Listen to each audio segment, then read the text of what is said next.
Hello, I want to introduce everybody. We're at this very exciting event today, breaking the ice ceiling. And what I'm going to do is just go through and describe a little bit about what this event's about, introduce our panel members, and tell you sort of the running order of today. So we're going to have a little bit of a background. I'll tell you a little bit about Homeward Bound. We're then going to have a short video that will talk through this initiative. And then Claire, one of our panelists, is going to give us a short talk about this initiative. And then we're going to open it up to a question and answer session with our other three, with all three panel members. So we've got Claire, Harriet and Stephanie with us today, which is great. These are three leading academics in this field. And we're really looking forward to hearing what they're going to say. So just a couple of housekeeping things to start with. You'll see that you've got a question and answer section where you can ask questions. So don't put this into the chat. You need to put it directly into the Q&A. And what will happen here is if you write your questions in here, when we go to the question and answer session, I'll read out the questions that you're asking. There may be some duplicate questions and they will be sort of edited out as we go through. And the final thing is we are recording this session, which means that anyone who's not been able to attend or anyone who wants to listen to it later, it will be available after the event. So if I can start off really just telling you a little bit of background to this initiative. This is the Homeward Bound initiative was set up in Australia in 2016. And the purpose of it is to develop world leaders, women who can influence decisions that are shaping our planet. So one of the key things around this is obviously sustainability, climate change. And these are areas that tend to be underrepresented by women in leadership roles here. And this obviously all fits into the STEM initiative. And so our three leading academics that we've got here today come from these backgrounds and currently work in them. So what we're going to hear a little bit more about is this initiative, part of which is going to culminate in the three panelists we've got here today. And in total, 100 women working in this area, world leaders in this, going on a trip to Antarctica next year. So they will be able to tell you firsthand about how they're preparing for this, what they're doing, and hoping to get out of the trip. So that's just a little bit of background on what this initiative is about. So if I can just quickly introduce our three panelists here. Claire, who works in earth science and is looking at how the world and Earth works. And she's been focusing her research on mountain building and how the Earth's crust deforms as a result of natural but also anthropometric processes. So she's been working in this for a number of years, and obviously this is highly relevant to the work and the initiative around Homeward Bound.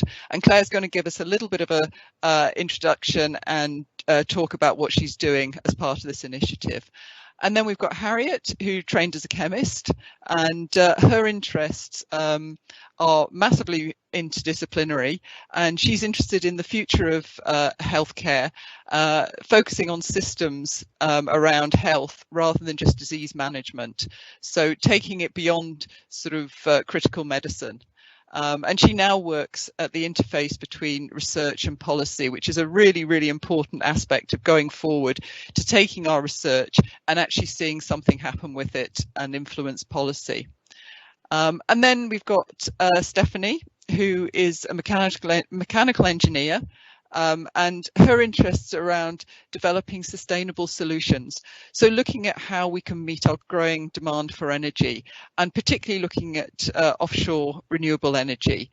So you can see from these sort of three great people we've got here today, the breadth of what they're studying, but how it all fits in to the Homeward Bound initiatives.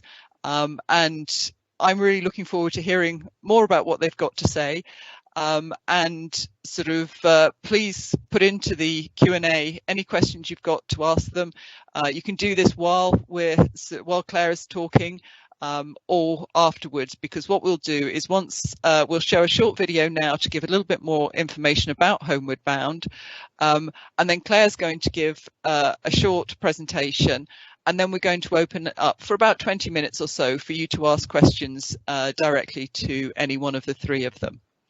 So with that, let's move on and have a look at the video.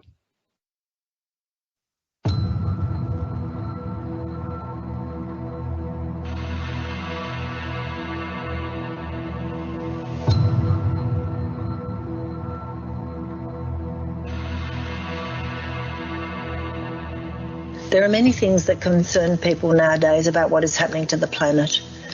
At some level, whether it's climate crisis or poverty, education or gender, biodiversity loss or the warming of our oceans, somewhere along the line we have to say, what kind of leadership got us to where we are today? And if we can understand that, ask ourselves, what kind of leadership will move us into tomorrow? Mother Nature really does need her daughters. More of us standing up to be collaborative, inclusive, legacy-minded. Homeward Bound was founded to create a global network of women with a STEM background willing and able to lead and solve our planet's greatest challenges. Right now, we're incredibly proud to welcome our 6th cohort, joining a global collaboration of 500 women strong, all chosen because they have the credentials and, most importantly, the will to work together to a more inclusive, legacy-minded world. The global COVID pandemic has given all of us pause to rethink what leadership at its best looks like. People have risen up, men and women, recognising the urgency of the crisis, working together, listening carefully to the people and how to enable swift, agile responses. These things will stand beside us as we move forward into what may be one of the hardest decades of the human experience. While the pandemic has given the opportunity for some of the best leadership practices to rise to the top, it has also created immense division through some of the worst practices. Greed and self-aggrandizement replaced collaboration and a care for the legacy we leave.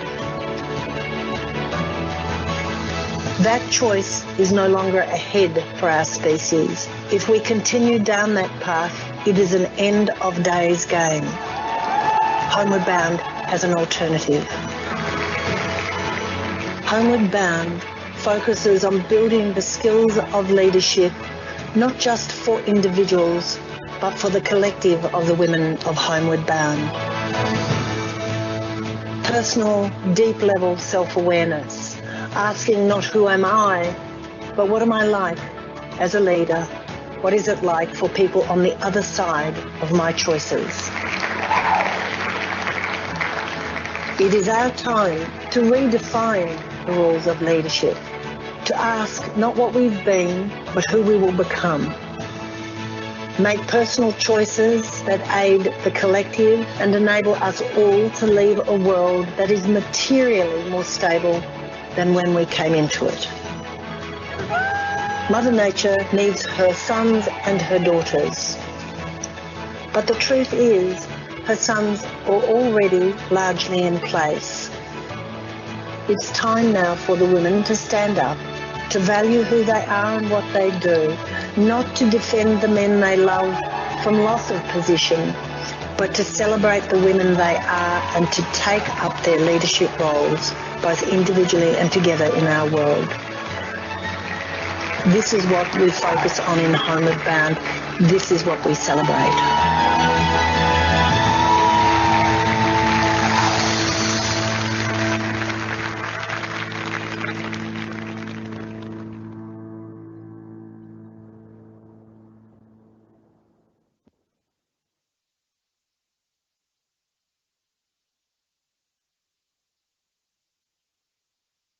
Okay, if we can pass over to Claire now, she's going to tell us a little bit more about her experience here.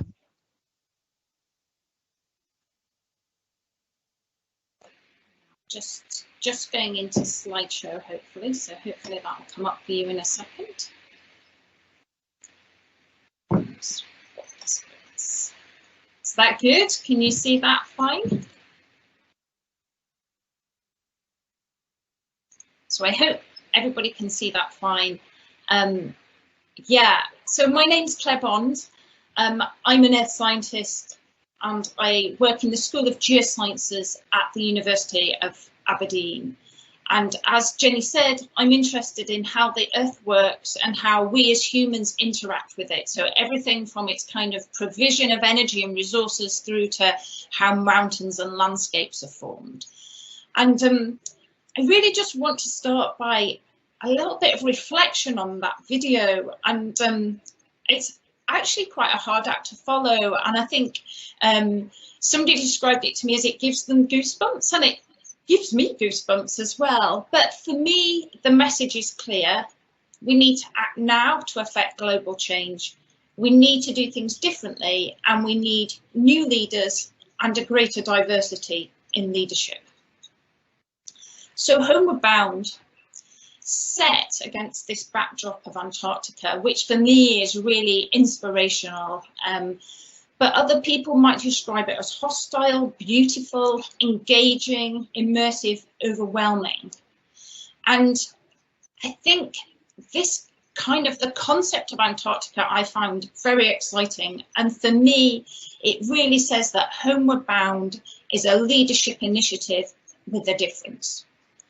So as Jenny outlined, Homeward Bound is a 12-month programme for women in science, technology, engineering, maths and medicine. And it aims to equip 1,000-strong collaboration of women over 10 years.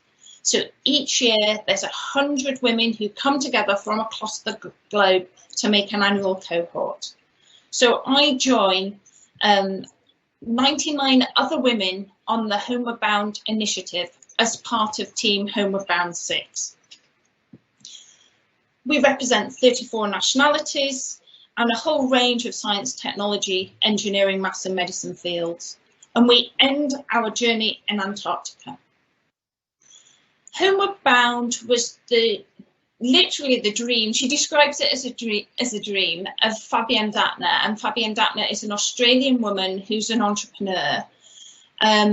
And she had this kind of vision, maybe a bit of an awakening, because she recognised both from research and from her own experiences that women demonstrate great integrity in leadership. They have quite a long-term legacy mindset. They're very collaborative and they make very effective teams. And she saw these combined with skills in science really as a future way forward to help our planet. But she also saw that these skills and women were just not represented really at the leadership table and weren't there to help make decisions and basically influence our custodian and stewardship of the planet. I've got this really nice quote from Fabienne and I'm just going to read it out. So she says, "It's no accident that we end up in Antarctica, as it's part of the vision. It's where we can see the impact of our crisis of leadership and inaction firsthand.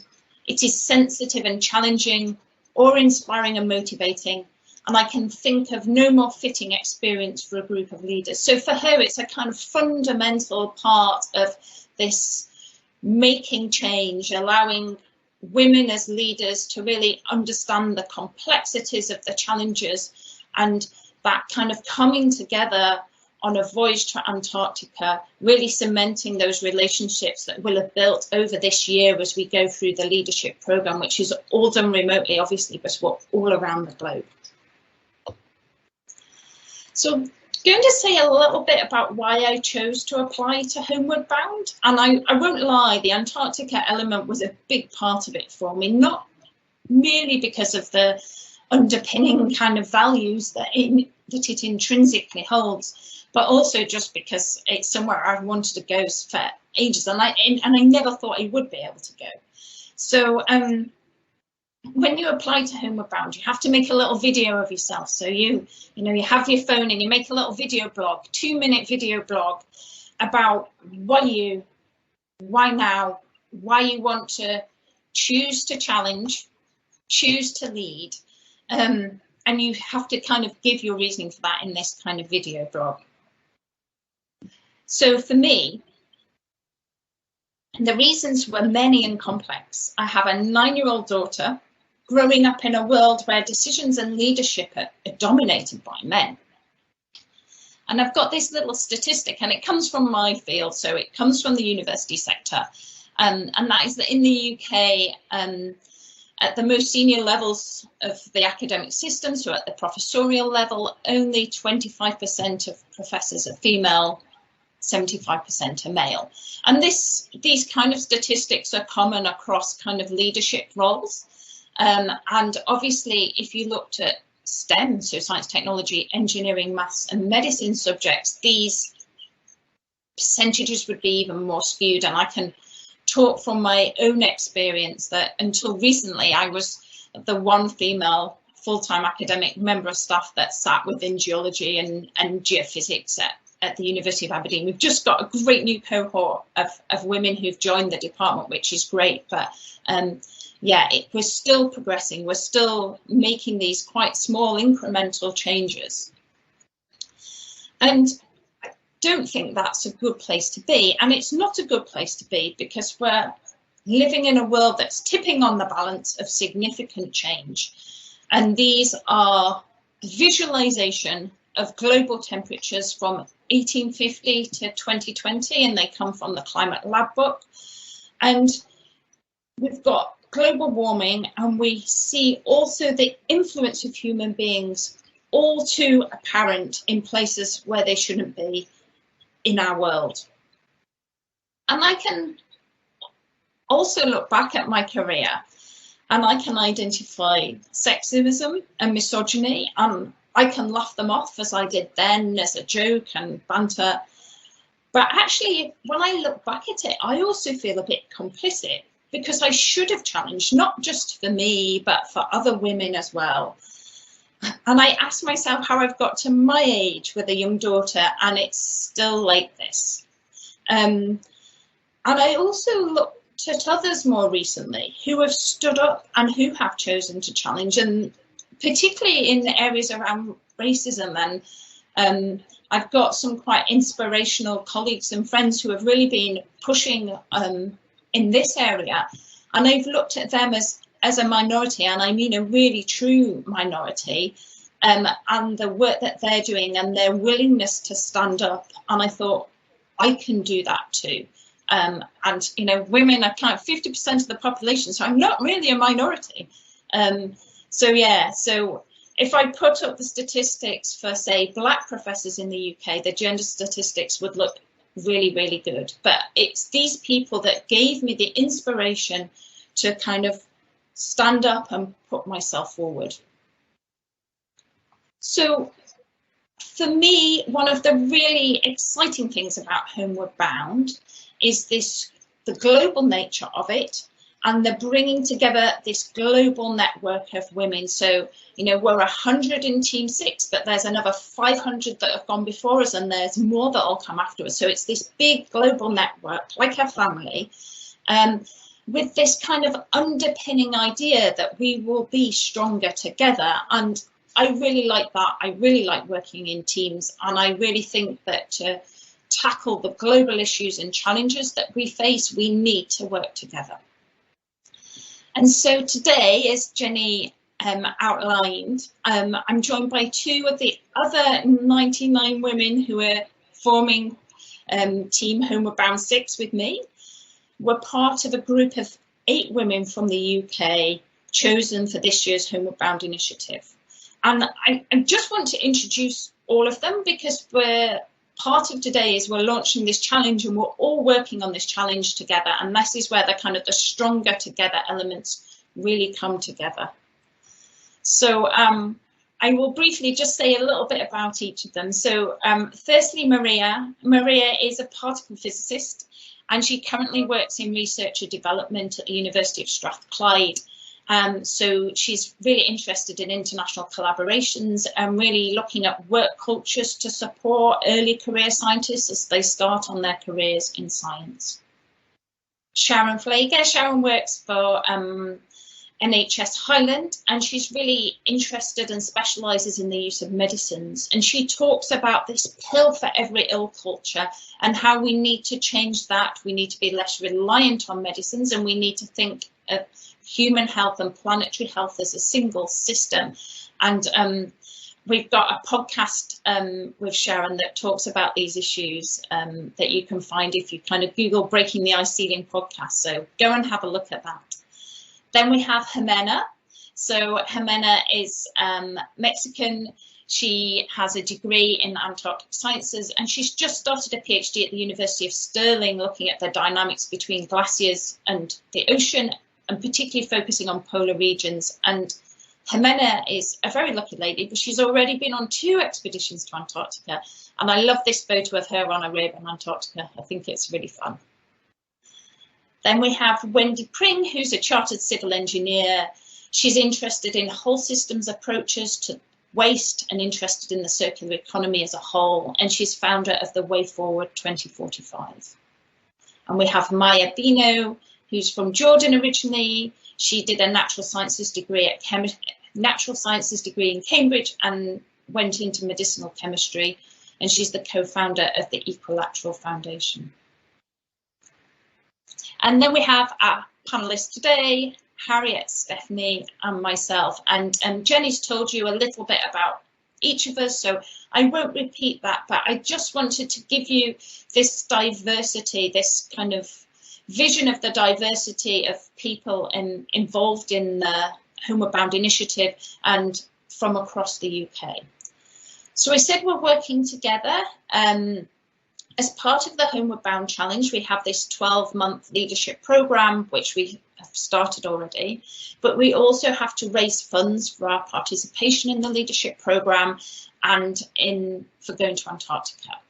So it's actually Harriet, so I'm really pleased that Harriet's online today, because it was Harriet's initial idea was to self-propel ourselves, the equivalent of going to Antarctica, and maybe we'll come back again. So it's 16,000 kilometres from Aberdeen to Antarctica, and over the coming year we're going to run, cycle, swim and walk that distance, and we're going to use this collaborative effort to raise funds for our journey. You can follow us on uktoantarctica.com. And on there you can find out more about our journey, and you can support us through our fundraising pages. But I think really for me, part of this journey and part of the reason we wanted to have a fundraising initiative and we wanted to be collaborative and work together was that we wanted to raise awareness of women in science, technology, engineering, maths and medicine who are really making a difference and making kind of global change in this area. So I said this working together is great, but Maria, very clever Maria, made this little widget app. So this is live on our webpage, and as we put our kilometres into the Excel spreadsheet, our little penguin, which is sat in Aberdeen, will slowly move along that red line towards Antarctica, and will also show a kind of a cone of distance from our starting point from Aberdeen. And we'll be interviewing and blogging, talking to women in science across the globe as we make that journey round to the South Pole. We're going to have all of that on our webpage. So not only can you follow our virtual journey, but you can also find out about all the amazing women that we meet along the way. So our aim is to elevate women who are really working for global change as we go on our journey. So this is really just to encourage you to follow us on that journey and to learn from the women that are working in science, technology, engineering, maths and medicine, and the things that they're doing on the way. So with that, I'm going to hand back to Jenny for the panel discussion, and I'm really interested to hear people's questions. Great, thank you, Claire.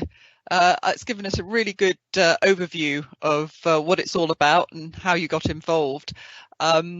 And perhaps we can come back. We've got a couple of questions at the moment. Perhaps we can come back afterwards to Harriet and Stephanie, who can each give us a little bit of brief on why they got involved and what they were interested in. But we've got two questions that have come in at the moment. The first one has come from the Bridge of Don School with their biology teacher and seniors at the Bridge of Don. And they are asking, how long do you plan to be in Antarctica? And what are you going to do while you're there? Harriet, do you want to yes. take that one? So bearing in mind this is all pandemic pending, and so we are all very hopeful that this will go ahead as planned next year, but the timing may need to shift a little. But we are hoping to be in Antarctica for about 3 weeks, so it's 20 days, and this is really the opportunity for us to have the face-to-face element of our programme. So during the course of this year, we will have regular Zoom workshops and discussions and various sort of parts of the programme as we learn and develop as leaders, and as we sort of develop different aspects of our leadership style. And then we come together, and this face-to-face element of training is a really important part, where there are certain activities that we will benefit from doing face-to-face, and also getting to meet each other finally in real life. And obviously, as we're spread all around the globe, going somewhere, and Antarctica, as Claire has explained, is a really great backdrop. But during the trip, we will then have opportunity to go onto Antarctica from the boat, and there will be various sort of expeditions and excursions and opportunities for us to understand better what is going on down there, and what the reality is of our kind of impact on the climate, on the planet, and how we can then do a better job of contributing to making it better. Great, thank you. Does anyone else want to add anything to that, or does that sum it up nicely? I think that sums it up very nicely. But I would say to the to schools, if you are interested in us getting involved, maybe coming and doing a session about Antarctica with you, then just get in touch with us, because that's part of what we want to try and do, is kind of encourage young people into science, technology, engineering, maths and medicine. It's such, well, I'm going to say STEM from now on, just but it's not the acronym. But yeah, do get in touch, because these are the kind of initiatives that we want to support. Okay, the next question is about who can apply, and the question's really asking is, do you have to be exemplary in your academic field to be able to take part in this project? Do you have to be the top of your field to do this? So who's definitely go for it? I don't think so. I don't actually believe that I'm the one in top of my field. I just contribute as much as I can. As Claire mentioned, there's when you apply to this program, and there's a series of questions, and it's just more about, I think, a lot of reflective questions about what challenges you have you have had during your lifetime to achieve whatever you have achieved. It doesn't really matter. There's a plenty of, for example, Jimena, she's starting her PhD. So some of us, I already had obtained my PhD a few years ago, and I'm in an academic career path. There's other people who are in industry, so it's very, very open. It's specifically really for women who either work in fields, in STEM fields, but also people who maybe are looking into climate change solutions from another perspective, or our leaders, our role models that can also help us to shape our career paths, in the years to come. So it's all about, we have had a few lessons about leadership and how some of us maybe don't consider ourselves as leaders, but that's the point, that actually we all have influences in our everyday lives. So and I think that's what Homeward Bound wants to capture, and House wants to actually, get as many people, as many women to shape the lives of future generations. So it's for everyone, and I think if you're interested, I don't think the call for the next cohort is open, but I think it's important, if people are interested, just go through the website, get in touch, get involved, and you will have these the announcements for maybe the next cohort, and you can see the questions, and if it's really for you now, or it could be in 2 years' time as well. I think that happens to some of us. I saw the program maybe 3 years ago, and I only applied last year, so but yeah, that's my perspective. Do you want to add anything to that, Harriet or Claire? The only thing I would say is that the thing that has been incredibly powerful, I mean, we started the programme in March, so we're about 4 sessions in now, and just seeing on the Zoom call, the first one, I think there were 78 of us, because we have 2 sessions, so we don't all come together for the session, but seeing 78 women spread across the world, different stages in their career, different ages, different experiences, different interests. And the thing that combines us and the thing that brings us together is that we are all interested in developing as leaders. So even if you don't see yourself at that point now, the whole point in this program is that we understand what our potential is as a leader and how we can develop those skills to actually contribute more. So it's there's a huge range. Mm-hmm. Claire, you going to say something? Yep. Yeah, no, I was just going to add to that. I think they use this key term of background in science, technology, engineering, maths and medicine. So I'm going to say STEM. And so there are artists, people who do science communication, people. So it really is diverse in terms of kind of background experience, age range, and I think they try and make a group that they think will work and mentor each other as well. So, and I think that interaction is also part of it. So I think the really simple answer to the question is no, you don't have to be a leader, but you have to know what you want to give and what you want to achieve from it in this 2-minute video. That would be my thing. Okay, there's one question here that you've probably been asked before, but 100 women going to Antarctica, and they're asking about the impact on climate change of all travelling to Antarctica. And I'm sure you've been asked this question before, but what are your thoughts? Who wants to go first? You can. Somebody. I'm happy to go first. Yeah, it's a real contradiction, isn't it? And it made me think when I applied that element of it. We do offset our carbon. All of the trips raise money to offset their carbon. I think for me, the benefits of getting together as a group are really important, and that face-to-face to really make those connections. Antarctica is the one place on the globe that is kind of managed collaboratively and governed collaboratively, and I think that's quite important. It's also, as Fabienne Dattner said, a place where we see climate change, and it really puts everything into focus. So those are key elements for me about going there and that inspiration.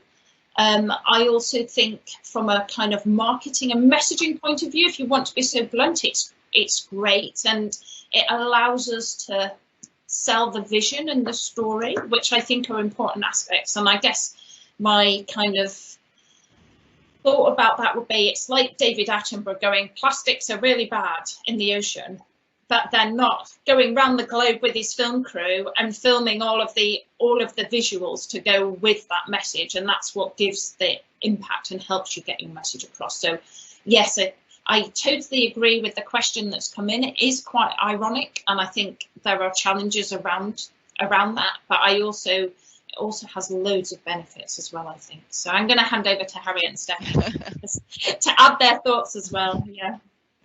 Yes, I mean, I agree with all of those things, and it was again something I thought about quite carefully before I applied. But I will admit as well that the sort of the pull and the attraction of visiting Antarctica is significant. But it's a stream and a thread that we together as part of the programme talk about and reflect on, and we'll come back to as the programme unfolds, and figuring out what we can be doing to offset the trip, and to then think carefully about our actions surrounding the trip is is part of this. So yes, agree. Okay, well, I think from my perspective as a engineer, probably, I think that there's also a lot of learning from going to a place like Antarctica. Again, I see the irony of going there and, you know, maybe increasing my footprint, my carbon footprint by going there. But I think if we see the perspective that in Antarctica I'll go back. There's a lot of talk about the net zero economies and how we should live in a society where we don't have zero carbon emissions, but we are really far from not having carbon emissions. However, Antarctica is one of the few places where there's actually small communities living in a zero carbon emission community. And it's one of the most inhospitable places on Earth. So if they are able to achieve that, and if we as a small, you know, cohort of 100 women are able to learn something out of these communities, how they manage their waste, how they manage their resources, and learn from that, I think we are becoming, as Jimena said at some point, we are becoming a small army of small women going and sharing these experiences with other people. And you're forming this kind of big army of people just sharing the knowledge, the experience, and trying maybe to mimetize some of these communities that are, you know, very low carbon emission, and try to really think twice when you buy a plastic bottle to drink water. Maybe you can be thirsty for another 30 minutes until you get home. It's not going to kill you, right? So, you know, one of these things I believe it's really important for our learning and how we spread this message around the globe. Okay, great. Yes. I think you've all nicely sort of said what everybody can benefit from this. Somebody's asking, how can we support you and be part of this initiative as a spectator? Are you going to have a blog, sort of Twitter or something as you go along that people can follow? Yeah, so that UK2Antarctica.com website has a blog on it. It has our fundraising pages, so if you want to support all of us as a group, you can put #Stronger on one of our fundraising pages, but there's also our individual fundraising pages. But then we will be followers on Twitter, on Instagram, all of those links and Facebook, all of those links are on that website. And I guess retweet the blogs and the podcasts that we're doing, and really because we want to raise awareness. That's really the fundamental point. Like, we want to raise awareness. So really you can support us by engaging with us on social media, getting the message out about what we're doing, retweeting things. That's how you can support us, in my view. And I would just add to that, that thinking about who might be interested as well. Are there individuals, are there organisations, are there networks, are there people that you are connected with? Do you want us to sort of come and talk to your workplace or your school, or do you have people that might be interested? Can you share what we are doing with them? Because we are, as Claire says, we're very keen to talk about this, and we're very keen to share our experiences and to raise visibility for what we are trying to do across the network. So any way that you want to interact with us would be great. Okay, that's fantastic. Before I go on to a slightly bigger question, quick question is, what's the age limit or range for people to go on this? Is there any specific age that you have to be, or can any age apply? No children. I think no. That's probably because of the Antarctica limitations. I guess most people are kind of 20 and above. Yeah, but there's not any specific, no. I mean, like 20 and above all the way up to practically retirement. I mean, it's really the whole range. Fantastic. So we're going back a little bit to ask a bit more about STEM, and what are some of the barriers, sort of, do you think, about women face getting into STEM? I mean, you've all done this, and so just briefly, what were any barriers you came across, but actually more importantly, how did you overcome that? And so what can schools do to improve this sort of thing? So Harriet, do you want to go first? Sure. So I think that's a very important question, and actually I would come at this at the point of view of potentially getting people into STEM is something we've got better at, and understanding at school age and sort of even at university age that both men and women, girls and boys, are interested in these areas and however people identify. And then falling out of STEM is one of the biggest challenges. So I did my PhD as a chemist, lab-based scientist, and then fairly quickly moved into science policy and then into sort of other roles away from STEM. And at the time, I probably naively didn't consider those decisions to be driven particularly by my gender. But in reflection to some of the causes of those decisions, and there were certainly elements where the lab-based research I was doing with long hours, not very nice chemicals, probably not compatible with having a family, quite a sort of tough environment to be working in for lots of reasons. And in terms of the sort of competitive and aggressive nature of sort of getting on as an early career researcher and then moving on through that, I think there is a reasonable amount of research to show that women are lost at various stages during that path. So generating enthusiasm for science and technology, engineering, medicine, maths at a very young age, and encouraging people to be curious and to sort of see what different types of science there is around, because you can kind of, I mean, there are so many things that people are working on, and it's such a broad range, and finding what interests you as a starting point, but then how we keep them there rather than them being lost to other things, I think is part of this challenge. Do either of you want to add anything to that? Yeah, I can add a bit. Okay. Yep. So I think I really like one of the sayings that, Homeward Bound, one of the phrases is, you can be what you can see. And it happened to me, I'm a mechanical engineer. I remember the first time I opened the door, joining my classes, I was the only woman in the class. And then also most of the lecturers were male, no?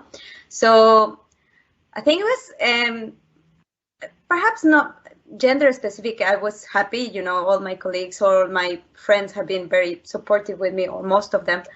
I didn't see that as a gender problem, but I think that if I had had more mentorship from a female, seeing her in that kind of roles would have helped me to shape better my career path. And as Harriet said, maybe sometimes you get a bit lost, and I'm not sure if it's a gender factor, just me that I get lost in the way. But maybe, yes, maybe that female figure, at least, yeah, maybe you see the similarities a bit more than being always surrounded by male dominating, but males, I guess. So yeah, that's my perception. And I think those role models like that you mentioned, Stephanie, I think they're really key. And I guess that's part of what we want to try and do with this challenge, is to raise these, these profiles of women working across science, technology, engineering and maths, and really give, kind of elevate those women and give them some kind of social media space so that there are easy to find role models for young women coming up into the system.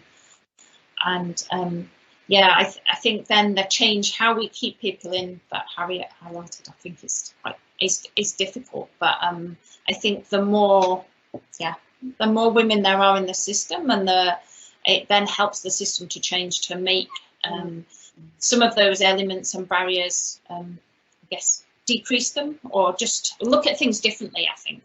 And I think that's probably something that's fundamental in STEM, of anyway, trying to break down some of these barriers, which is really important. And linked to that, there's one question, is the Homeward Bound initiative only open to women who are in STEM? so it's women with a background in STEM, I guess. Yeah. So it is. You have to have some fundamental link to science, technology, engineering, maths. Yeah. Right. Okay. And somebody's asking, can you give a concrete example of what kind of thing you'll do within the programme? Yeah. We're all at the session, Harriet. Well, so there are several different streams that we will be following within the programme that are looking at different sort of elements of leadership, I suppose. So, for example, we had a 3-hour workshop for me in the middle of the night. These guys did it this morning, about sort of the philosophy of leadership and talking and thinking about our leadership philosophy, our own personal leadership philosophy, and the sort of origin of that. So within these streams, we have very specific sort of training and learning and developing exercises, and there will be certain activities that we're doing that are looking into our values and looking into sort of some of the factors that have influenced us coming up to the point that we're at here. And then as part of that, we'll break into small groups across the cohort and get to kind of work with each other to develop ideas. And there are some more concrete sort of projects almost around science, technology, engineering, maths, medicine, and sort of thinking about women in STEM, thinking about what the challenges are, thinking about what we collectively can do to contribute to some of those, and various different projects that we've seen from other cohorts have kind of started out from their experiences working together in the programme. It's all a little bit unclear at the moment because we're still at the very start. So you were saying, go on.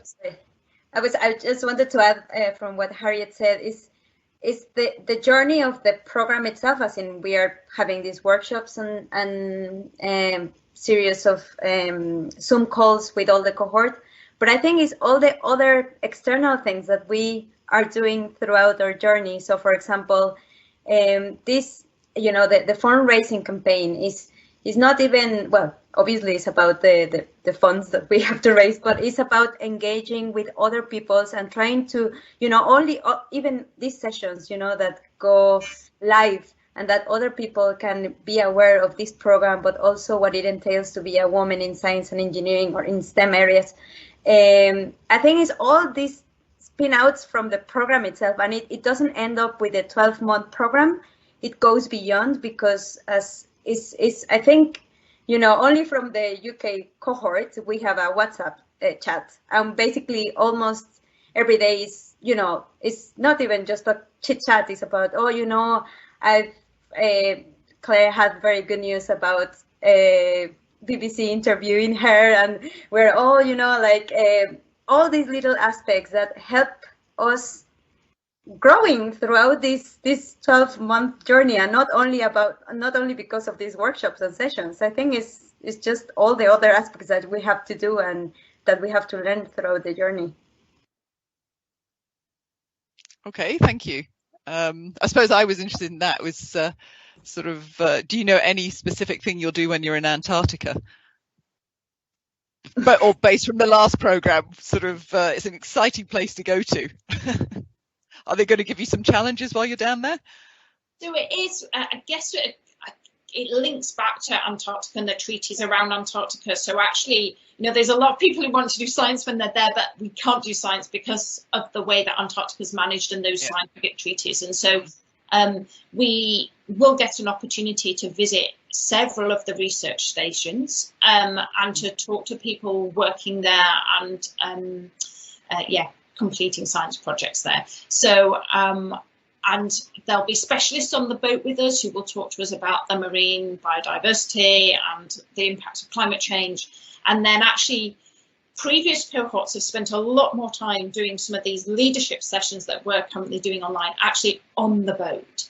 And they've decreased those because they found that it's better to do some of them in the run-up. But the idea is we will consolidate some of this learning that we've been doing, that we will do over the 12 months on the boat as well. So yeah. And aside from that, I'm really hoping for a swim, like a really short one. Take your wetsuit. Okay, I'm conscious of time. If someone can answer this just in a one word, sort of, or a couple of words, being asked here, what action can people in non-leadership roles do to support women in STEM? So not someone who's a leader and can do that, but can other, who else can help? I think there's ways to champion by sharing information, by raising visibility, and just by acknowledging when you see somebody doing something that you think is important, call them out on it and say, this person has done this cool thing. Mm-hmm. Excellent. Well, I think there are a couple more questions, but I'm very conscious that we're coming to the end of this session, which has been absolutely fantastic and very, very inspiring. And sort of not just hearing about your trip to the Antarctic, but sort of to hear how this whole initiative's working, how you've got involved, and what you're sort of planning to do, and presumably coming back, and how you're going to sort of implement some of what you've learned and sort of what you've done along the way. So unless anyone has got one final thing, we've got 5 minutes and then I'm going to wrap up. So one last thing from each of you, just very briefly. Well, I think for me, the thing that has been just overwhelming already has been the opportunity to meet other women across the world, and we're all connected. We come from such different and diverse backgrounds and experiences, but we're all connected by this common experience, and we have been connecting with other cohorts as well. And when we finish our program, we join this alumni group of, it will then be 600 women, and then that will grow to 1,000, and we'll all be connected by this shared experience. And although it'll be very individual, there are commonalities that just make it so strong when we're trying to work together and understand each other better. And it's such a powerful group. So I'm incredibly excited about what that's going to lead to. I mean, even just getting to know the UK women and working on this together has already been immensely rewarding. So I'm very excited. Stephanie, I'm just looking across my screen. Yeah, I think I share what Harriet just said. Is the network that we have now is incredible, and the hashtag Stronger Together is really true. I mean, in these sessions we've shared some experiences, and you hear from people, and you just like resonate so much with others, and you find that you are not alone, and that you have the same feelings as other people. But also others help you to see what else you can do, to shape your leadership, to shape your role as a leader, and how you can help other people as well, in the journey, as well as climate change, which is really important. So, yeah. Claire, your final thoughts? Yeah, so I guess my final thoughts would really be, we've talked about some of the negatives around being a woman in STEM, and I really want to say actually what a fantastic career I have. I've had some amazing opportunities in my career, and I have really enjoyed aspects of it. I really love the kind of the fundamental research, but also then looking, like I do quite a lot of work on CO2 storage, so looking at solutions for current problems. So I think the challenges that we have spoken about are not uniquely in academia, and they're not uniquely in STEM. I think they're broader societal challenges. So I guess my message to young women is, do consider science, technology, engineering, maths and medicine. If you're interested in it, go for it, because it can be a really brilliant career, and you can really do some amazing things. So I guess that would be my first message. And then I think just in terms of what's really exciting, I agree with Harriet and Stephanie. It's this alumni, the Homeward Bound alumni. So it's a year, but it's not really a year. I see this as like the rest of my life. I have this cohort of women that are going to be part of my network. And you look back at previous alumni and they work on things together, like, we're all going to get together and we're going to write a position paper on this, or who's interested in lobbying for a new Antarctica treaty on this. And then a group of those women from across the different cohorts get together and put that together, and it's super powerful. So I guess for me, it's that really the bigger picture that's really exciting. Well, thank you, everybody. And I think that last point is really important, is we can look at the barriers, we can look at the negatives, but I think to sort of really make a difference is we grab hold of the positive and work on that and sort of stimulate everybody and everybody coming into this, rather than sort of saying it's challenging, it's difficult or anything like that. I think to get that message across to people coming into these sort of subjects that it is absolutely fantastic, and you know, there will be challenges, but they can be overcome. So I think that's a really important message to take away from here. So if I can just say thank you for everybody who's taken part in today, both the speakers and the attendees, and good luck with the rest of the year, and have fun on your expedition. Up on the screen at the moment are some contacts and places that you can find out a little bit more about what's happening here. And obviously there's on the Homeward Bound website itself, you can have more information. So thank you very much, everybody. Thanks so much. Thank you. Jenny. Have a good day. Yep, you too.